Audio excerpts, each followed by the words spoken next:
Altı nersege iman keltiriu farz. Farz-ı ayn.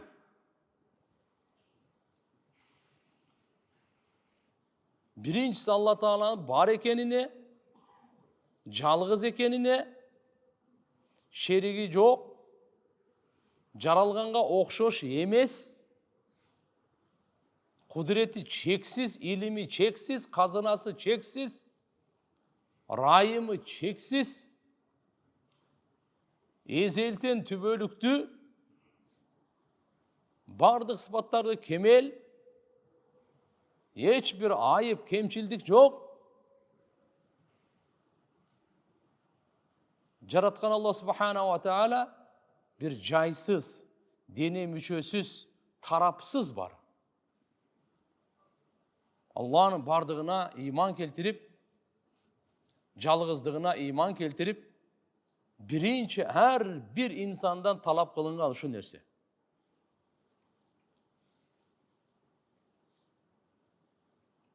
Allah Teala'nın perişteleri var eken, periştelerine iman keltiremiz. Amantu billahi ve melaikatihi. İkinci retele periştelerine iman keltiremiz. Adam balası bu dünyaya gelgenge çeyin, Allah perişteleri adamdan burada jaratkan. Perişteleri de Allah Teala adam atadan burada jaratkan. وَاِذْ قَالَ رَبُّكَ لِلْمَلَائِكَةِ اِنِّ جَاعِلٌ فِي الْأَرْضِ خَلِيفَةً. Allah periştelerine aitti. Perişteler bar ile. Adam atağız çok ile. Ne demekti? İnni ca'ilun fil ardı halife. Men yer betinde özümdün orun basarımdı, adamdı, jaratayın da adam. Ne deysin öyle? Perişteler ayet odan. Atec'al fiha ma yufsidu fiha ve yasfiku dima ve nahnu nusabbihu bihamdika ve nuqaddisu lak. Kâle inni a'lamu ma la ta'lamun. Perişteler aytıtat, yer betinde kan töge turgan, buzuquluk kıla turgandı jaratasızbı deydi. Biz sizdi arulayбыз, uluqtayбыз, maqtoo aytabыз. Biz ele ibadat kılaylı. Biz ele zikir kılaylı. Nahnu nusabbihu bihamdika ve nuqaddisu lak. Maqtoonu biz aytaylı. Allah Subhanahu ve Teala aytadi, men bilgendi sizler bilbeysiңер dedi. Periştelerge aytadi, men bilgendi sizler bilbeysiңер. Sebep Adam Aleyhisselam'ı jaratkanına, buğa Allah Teala koşu nafsini jaratadi. Periştelerde nafsi yok. Perişteler de Allah Subhanahu ve Teala alardı nurdan jaratkan. Alarda nafsi yok. Alarda erkek, urgaçı degen yok. Alarda perişteler kanattılar. Nurdan jaralgan, Allah'ın buyruğunu atkaratalar. Göz irmeyimçe Allah Teala'dan bekapar emez, gafil emez. Perişteler. Periştelerge biz iman keltiremiz. Allah bizden burada bar ele. Jana her bir adamga Allah Teala periştelerde dayındagan. Her bir adamga. Saktooçu perişteleri dağı var. Жазуучу perişteleri dağı var. Dua verүүчү perişteleri dağı var. Her bir adam meni. Her bir adamga dua veret. Peşinesi jerge tiyse darajасын көтөрсүн. Сажда кылбаса, жараткан коргулсун. Алдынан, аркасынан сактоочу периште. Себеп дегенде шайтан биздин көзүбүзгө көрүнбөйт. Жин шайтандар биздин көзүбүзгө көрүнбөйт. Периштелер көзүбүзгө көрүнбөйт. Бирок ошо жин шайтандар адамга жамандык кылып койбосун деп, периштелер алдын артынан сактап турат. Амал жазуучу периштелер, күбөлүк өтүүчү периштелер, жан салуучу периштелер, жан чыгаруучу периштелер. Адамдардын рызкысына чечилген периштелер, кабырда суракка чечилген периштелер. Beyişke жетелеп баруучу периштелер бар, дозокко айдап баруучу периштелер бар. Бейиште салам айта турган, кош келдиңиз деген периштелер бар. Дозокто ташбор азаптай турган периштелер бар. Биз экинчи иман келтиргенибиз периштелерге. Ва кутубихи китептерге иман келтиребиз. Бул фарыз айын тугандар. Алла Тааланын тарабынан 4 китеп түшкөн. 4-түнчүсү Кур'ани Карим. Улуу китептер булар. Кудайлык кабарлар. Асмандан чүрүлгөн китептер, нурлуу китептер, хидаятка толо китептер. Жашоонун жолдомосун камтыган китептер. Бул периштелердин, пайгамбарлардын сөзү эмес, жиндердин, инсандардын сөзү эмес, бул Алланын өзүнүн сөзү. Тауратты Муса пайгамбарга, Забурду Дауд пайгамбарга, Инжилди Иса пайгамбарга, улуу Кур'ани Каримди Мухаммад Мустафа саллаллаху алейхи вассалам пайгамбарыбызга түшүргөн. Акыркы китеп, жыйынтыктоочу китеп. Бардык мазмун маанилердин бардык жаштыкты өзүнө камтыган китеп. Кыямат күнгө чейин өзгөрүлбөй турган, бурмаланбай турган, эскирбей турган, жок болбой турган Алланын улуу китеби. Ыйык китеби, нурлуу китеби, берекелүү китеп. Кур'андыга береке койгон Алла Таала. Ким окуса, жашоосуна береке болот. Өмүрүнө береке, ден соолугуна береке, ырыскысына береке, амалына береке, жүрөгүнө береке, күндүзүнө, түнкүсүнө береке, чөйрөсүнө береке. Берекелүү китеп. Китабан мубарака. Мубарак, берекелүү китепти Алла Таалам түшүндүр. Тилаваты дагы береке, маанилери дагы береке, амалдары бардык жагынан береке. Берекетке толтурулган.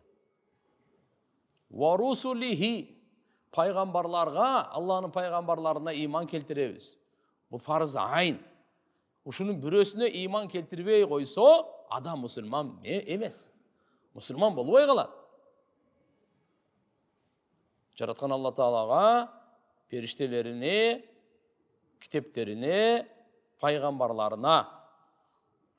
Пайгамбарлар алар кимдер десе, алар жиндерден эмес. Алар периштелерден дагы эмес. Алар адам затынан. Аларда дагы напс бар. Уктайт, жейт, ачууланат, күлөт, ыйлайт, ичет, ажатканага барат, ооруйт. Адам затынан. Адам затынан. Бирок адам заттын арасынан эң асылдар. Эң билимдүү, эң тазалар. Эң боорукерлер, эң акылдуулар. Пайгамбарлар. Адам затынан ошол. Адам ата биринчи пайгамбар, Мухаммад Мустафа саллаллаху алейхи вассалам акыркы пайгамбар. Алла Таала ошо пайгамбарчылык силсиласын, мындайча айтканда чын жырын Адам атадан баштап адам баласына үзгүлтүксүз жиберип турган 124 миң азы көп, кейбір риwayatта 120 миң. Ошончо миң пайгамбар, акыйкатын Алла Таала өзү билет. Ушунча пайгамбар дүйнөгө келген. Иса пайгамбар менен Мухаммад пайгамбарыбыздын ортосунда аралык гана узагыраак болуп калган. Бул Иса пайгамбар биздин пайгамбарыбыздан алдын келген эле пайгамбар. Предпоследний пайгамбар. А Мухаммад пайгамбарыбыз последний, эң акыркы пайгамбар. Ушу менен Алла Таала мөөрүн басты, пайгамбарчылыктын мөөрүн басып туруп жаап салды, бүттү. Эми эч ким пайгамбар болбойт. Кур'ани Каримди акыркы китеп түшүрдү дагы, bundan кийин Кур'ани Каримден кийин эч бир китеп баракча Кудайдын тарабынан түшпөйт. Акыркы китеп Кур'ан, акыркы пайгамбар Мухаммад саллаллаху алейхи вассалам. Акыркы пайгамбар. 570 жыл өтүп кетти Иса пайгамбар менен Мухаммад пайгамбарыбыздын ортосу. Эч бир пайгамбар жок, аалам караңгылыкка толгон. Куранда Алла Таалам түшүрдү, пайгамбарыбызды жиберди, адам баласын караңгылыктан чыгарыш үчүн. Жарыктыкка чыгарыш үчүн. Жырткычтык, айвандык,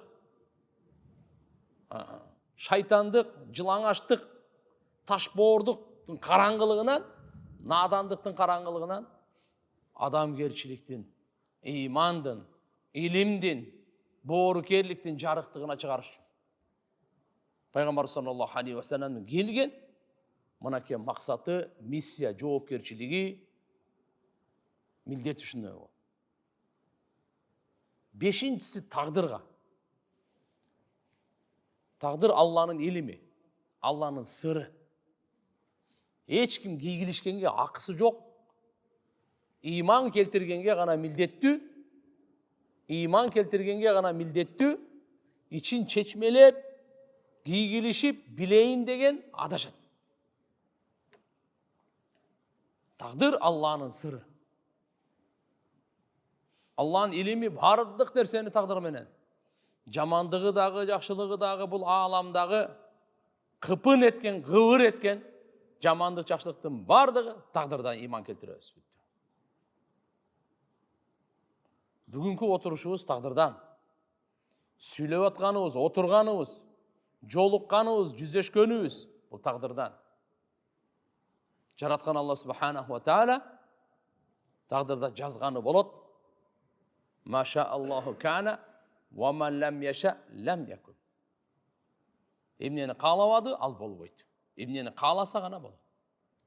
Акыркысы туугандар, кыямат күнгө иман келтирүү. Алтынчысы. Кыямат күнгө иман келтирүү. Алла Таалага иман келтирүү, периштелерине, китептерине, пайгамбарларына, тагдырына, эми акыркысы кыямат күнгө. Иман келтирүү. Ушул алтоона иман келтирүү фарзы айн, ар бир мусулман эркек аялга фарз. Балки ар бирине эмес, ар бир адамга фарз. Ушуга иман келтиргендерди мусулман деп коет, иман келтирбегендерди капыр деп коет. Иман келтиргендер, ушул алтоона иман келтиргендер бейиштиктер. Бул алтоона иман келтирбегендер дозоктуктар.